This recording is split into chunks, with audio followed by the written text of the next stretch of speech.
Bismillahirrahmanirrahim. Assalamualaikum warahmatullahi wabarakatuh.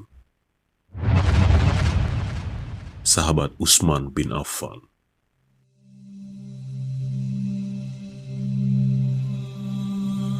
Dia adalah laki-laki yang hebat, memiliki nama besar dalam sejarah dunia. Namun capaiannya tidak banyak dikisahkan. Tidak seperti Abu Bakar dan Umar bin Khattab radhiyallahu anhuma. Bukan berarti capaiannya kalah mentereng dari kedua pendahulunya.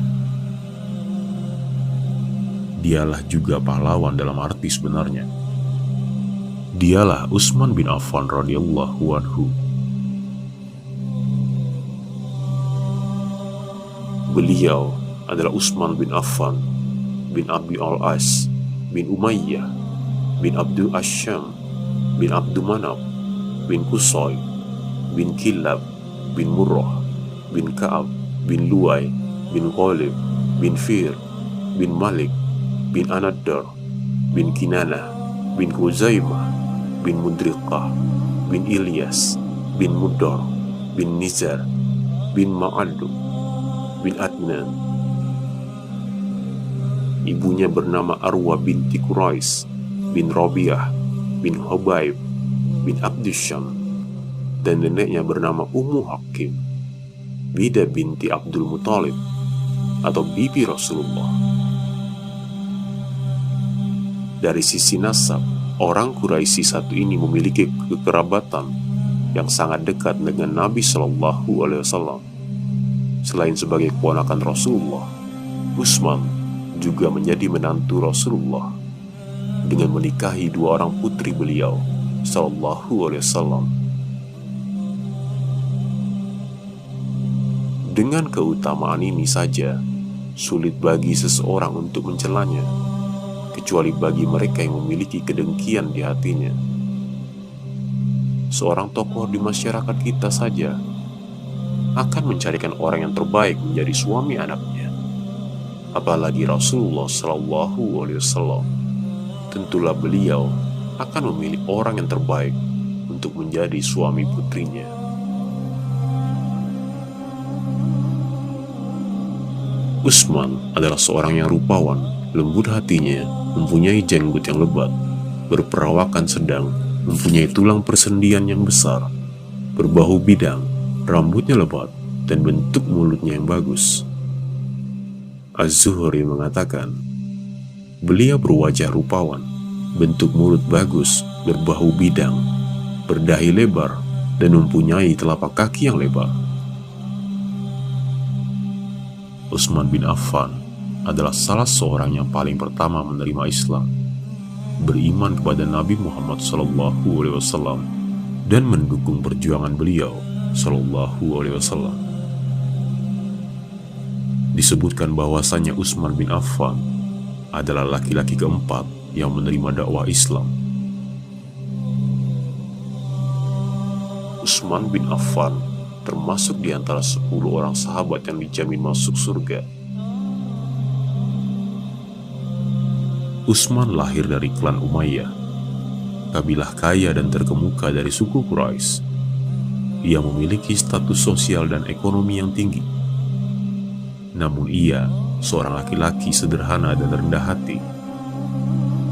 Ketika ayahnya meninggal, sang ayah meninggalkan warisan besar untuk Utsman. Ia diwariskan bisnis keluarganya. Bisnisnya pun terus berkembang, hingga ia menjadi salah seorang yang terkaya di Mekah. Laki-laki Quraisy ini dikenal dengan gelaran Zunnurain atau pemilik dua cahaya, karena ia menikahi dua orang putri Rasulullah Sallallahu Alaihi Wasallam. Yang pertama Ruqayyah. Setelah Ruqayyah meninggal, Utsman dinikahkan Nabi Shallallahu Alaihi Wasallam dengan putrinya Ummu Kulsum. Ummu Kulsum juga meninggal di masa hidup Nabi Shallallahu Alaihi Wasallam. Dia melakukan 2 kali hijrah. Yang pertama ke Habasyah. Di sana ia sukses dalam berbisnis. Namun 2 tahun kemudian, ia kembali ke Mekah dan kemudian turut serta hijrah ke Madinah. Pada saat Perang Badar, istri Utsman, putri Nabi Muhammad SAW, Ruqayyah, menderita sakit parah. Utsman tinggal di Madinah untuk menemani istrinya yang sakit. Karena itulah ia tidak turut serta dalam Perang Badar.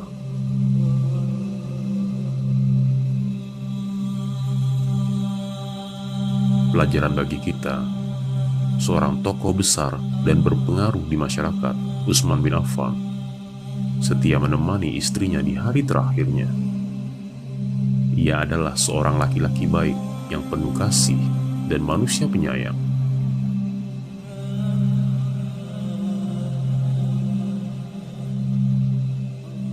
Sesampainya kabar kemenangan kaum muslimin di Badar, saat itu pula Ruqayyah telah meninggal dan telah dimakamkan.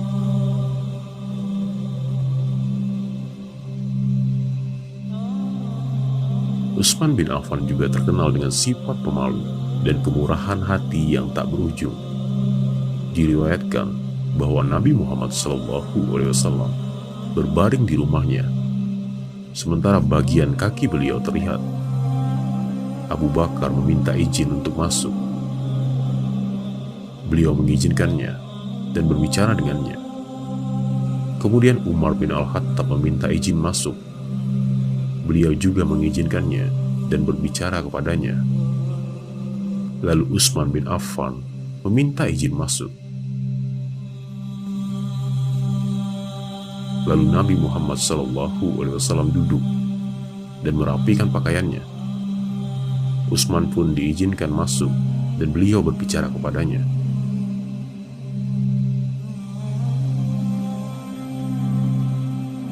Ketika Utsman pergi, Ummul Mukminin Aisyah radhiyallahu anha bertanya, "Abu Bakar datang, Anda tidak bergerak. Umar datang, Anda tidak juga bergerak. Tapi ketika Utsman datang, Anda duduk dan merapikan pakaian Anda." Nabi Muhammad SAW menjawab, "Apakah aku tidak merasa malu dengan seorang laki-laki yang para malaikat merasa malu?"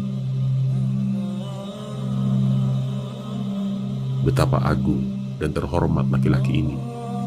Bahkan para malaikat surga pun menaruh penghormatan khusus padanya.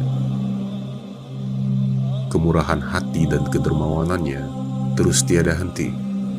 Ia merasa bahagia menghabiskan sejumlah besar kekayaannya untuk membantu umat Islam. Tak beberapa lama setelah kaum muslimin hijrah ke Madinah, mereka mengalami kesulitan air dan mereka sangat membutuhkan sumber air minum. Sementara itu, hanya ada satu sumur di sekitar mereka. Sumur itu dimiliki oleh seorang pria Yahudi. Si Yahudi itu menjual air kepada kaum muslimin dengan harga yang begitu tinggi. Di tengah kondisi hidup yang kian sulit, Nabi Muhammad SAW memotivasi para sahabatnya. Siapa yang dapat membeli sumur milik si Yahudi atau sumur rumah, kemudian mendermakannya untuk kaum muslimin, imbalannya adalah sebuah rumah di surga. Utsman bin Affan yang pertama maju. Dia mendekati si Yahudi, mencoba membeli sumur. Awalnya si Yahudi itu menolak tawaran Utsman. Kemudian Utsman menawarkan membeli setengahnya. 1 hari menjadi milik Utsman, dan hari berikutnya milik si Yahudi. Begitu seterusnya. Yahudi itu pun menerima tawaran Utsman. Pada hari giliran Utsman, ia memberikan air gratis untuk semua orang. Dan di hari berikutnya, tidak ada yang datang untuk mengisi air. Sumur itu pun tak menghasilkan uang lagi untuk laki-laki Yahudi itu. Akhirnya si Yahudi itu menjual setengah sisanya kepada Utsman. Utsman bin Affan memberikan air sumur tersebut secara gratis kepada masyarakat. Hingga hari ini, air sumur tersebut masih bisa digunakan. Berulang kali, kemurahan hati Utsman menjadi berkah bagi kaum muslimin di masa-masa yang sulit. Pernah terjadi kemarau panjang di masa kekhalifahan Umar bin Khattab.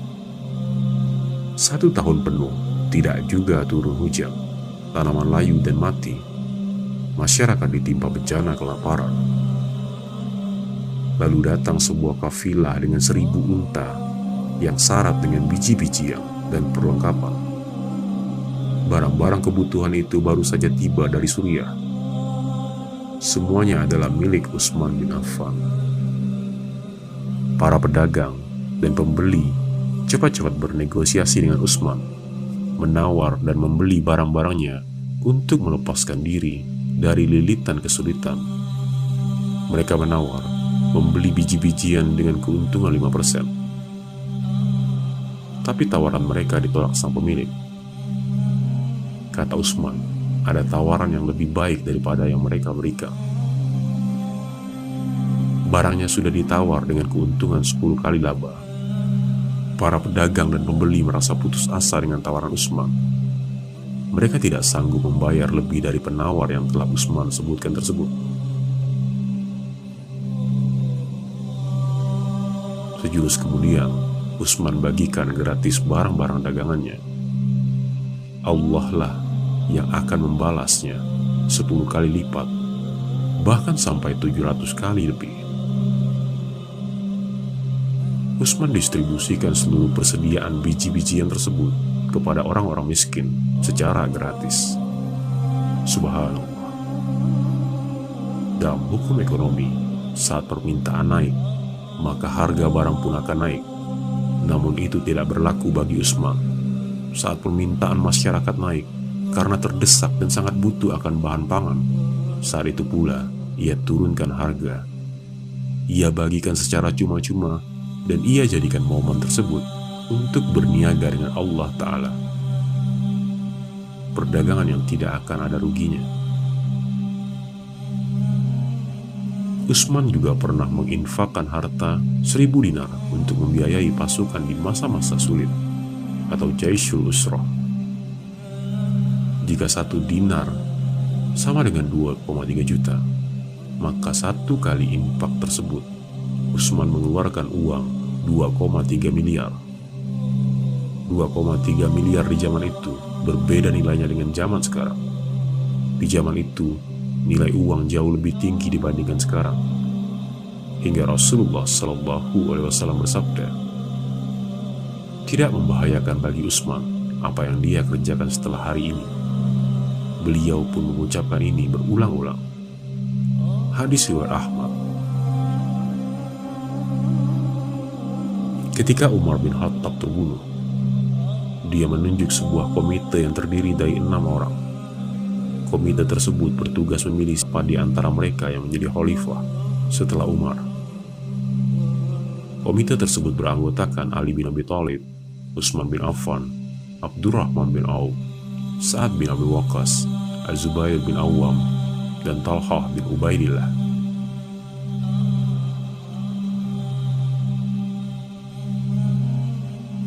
Setelah 2 hari bermusyawarah dan setelah memastikan pendapat kaum muslimin di Madinah, pilihan pun dibuat.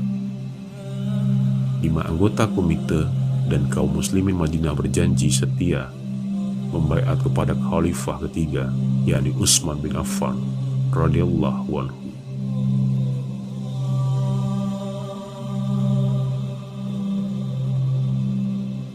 Pencapaian Utsman bin Affan dalam masa pemerintahannya.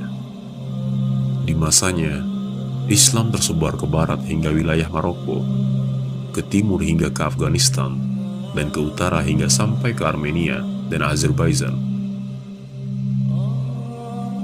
Ia menerapkan kebijakan yang lebih longgar, tidak seketat di zaman pendahulunya Umar bin Khattab.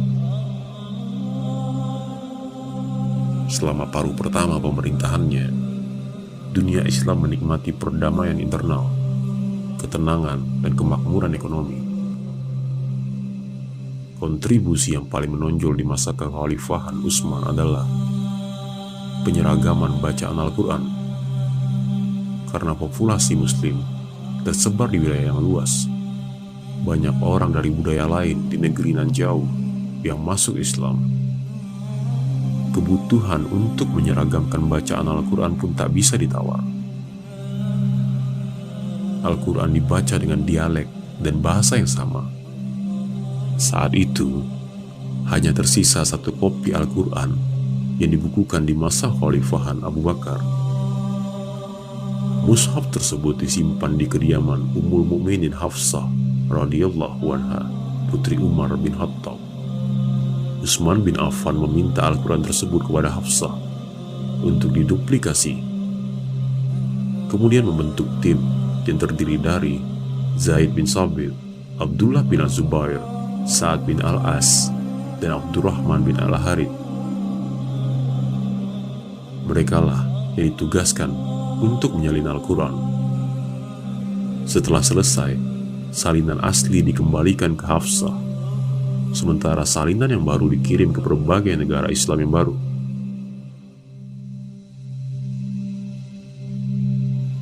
Al-Quran tersebut dijadikan pedoman untuk membaca, belajar, menghafal, dan mengajarkan Al-Quran. Prestasi besar lainnya adalah membuat Angkatan Laut Muslim pertama. Ekspedisi militer Muslim di laut berlayar untuk pertama kalinya di bawah Khalifahan Utsman. Pasukan tersebut dipimpin oleh Muawiyah bin Abi Sufyan radhiyallahu anhu. Utsman bin Affan adalah sosok yang tak habis untuk diceritakan dan dikagumi. Diriwayatkan oleh Imam Ahmad bin Hambal dalam kitab Musnadnya dari Yunus bahwa ketika Al-Hasan ditanya tentang orang yang beristirahat pada waktu tengah hari di masjid, maka ia menjawab, "Aku melihat Utsman bin Affan beristirahat di masjid, padahal beliau sebagai khalifah. Dan ketika ia berdiri, nampak sekali bekas kerikil pada bagian rusuknya, sehingga kami berkata, ini Amirul Mukminin, ini Amirul Mukminin." Utsman bin Affan wafat pada hari Jumat 18 Zulhijjah 35 Hijriah. Riwayat lain yang mengatakan wafat pada pertengahan Tasyrik tanggal 12 Zulhijjah dalam usia 80 tahun lebih. Beliau dibunuh oleh kaum pemberontak atau Khawarij di rumahnya. Diriwayatkan dari Abu Naim dari Ibnu Sirin, ketika Utsman dibunuh, maka istri beliau berkata, mereka tega membunuhnya, padahal mereka menghidupkan seluruh malam dengan Al-Quran. Dari Aisyah radhiyallahu anha, ia berkata, Rasulullah pernah mengutus seseorang untuk memanggil Utsman. Ketika Utsman sudah datang, Rasulullah menyambut kedatangannya. Setelah kami melihat Rasulullah menyambutnya, maka salah seorang dari kami menyambut kedatangan yang lain, dan ucapan terakhir yang disampaikan Rasulullah sambil menepuk pundak Utsman adalah, "Wahai Utsman, mudah-mudahan Allah akan memakaikanmu sebuah pakaian mengamanahimu jabatan khalifah. Dan jika orang-orang munafik ingin melepaskan pakaian tersebut, janganlah engkau lepaskan sampai engkau bertemu denganku atau meninggal." Beliau mengulangi ucapan ini 3 kali. Hadis riwayat Ahmad. Dan akhirnya perjumpaan yang disabdakan Rasulullah pun terjadi. Dari Abdullah bin Umar bahwa Utsman bin Affan berbicara di hadapan khalayak, "Aku berjumpa dengan Nabi SAW di dalam mimpi. Lalu beliau mengatakan, 'Wahai Utsman, berbukalah bersama kami.' Maka pada pagi harinya beliau berpuasa, dan di hari itulah beliau terbunuh." Hadis riwayat Hakim. Katsir bin As-Salat mendatangi Utsman bin Affan dan berkata, "Amirul Mukminin, keluarlah dan duduklah di teras depan agar masyarakat melihatmu. Jika engkau lakukan itu, masyarakat akan membelamu." Utsman tertawa lalu berkata, "Wahai Katsir, semalam aku bermimpi seakan-akan aku berjumpa dengan Nabi Allah, Abu Bakar dan Umar, Lalu beliau bersabda, "Kembalilah, karena besok engkau akan berbuka bersama kami." Kemudian Utsman berkata, "Demi Allah, tidaklah matahari terbenam esok hari, kecuali aku sudah menjadi penghuni akhirat." Demikianlah sedikit kisah Utsman bin Affan yang mungkin tertutupi oleh orang-orang yang lebih senang memperhatikan aib-aibnya. Padahal aib itu sendiri adalah fitnah yang dituduhkan kepadanya. Orang yang paling penyayang di antara umatku adalah Abu Bakar. Yang paling tegas dalam menegakkan agama Allah adalah Umar. Yang paling pemalu adalah Utsman. Yang paling mengetahui tentang halal dan haram adalah Mu'adz bin Jabal. Yang paling hafal tentang Al-Quran adalah Ubay bin Ka'ab. Dan yang paling mengetahui ilmu ahli waris adalah Zaid bin Syabit. Setiap umat mempunyai seorang yang terpercaya. Dan orang yang terpercaya di kalangan umatku adalah Abu Ubaidah bin Al-Zarrah. Hadis riwayat Ahmad.